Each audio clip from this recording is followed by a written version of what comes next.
भंडारा तालुक्यातील पहिला ते अंभोरा रस्त्याकडे जाणाऱ्या रस्त्याची अत्यंत दयनीय अवस्था असून या रस्त्यावर मोठे मोठे खड्डे पडले असून रस्त्यावर पाणी साचलेले आहे। त्यामुळे वाहतुकीस मोठ्या प्रमाणात अडचण निर्माण होत आहे। या रस्त्यावर पडलेल्या मोठ्या खड्ड्यांमुळे अपघात होण्याची शक्यता नाकारता येत नाही।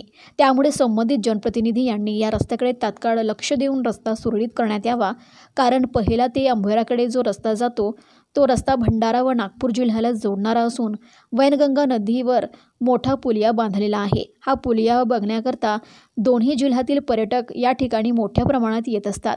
भंडारा जिल्ह्यातील पर्यटक पहिलाकडून अंभोराकडे जातात तेव्हा त्यांना मोठे खड्डे पडलेले दिसत असून खड्ड्यात पाणी साचलेले आहे। हे खड्डे अपघातास निमंत्रित असून हा मोठे पडलेले खड्ड्यांबाबत पर्यटकांची ओरड असून हा रस्ता पर्यटकांच्या दृष्टिकोनातून व सर्वसामान्य नागरिकांच्या दृष्टिकोनातून सुरळीत करण्यात यावा अशी सर्वसामान्य जनतेची मागणी आहे।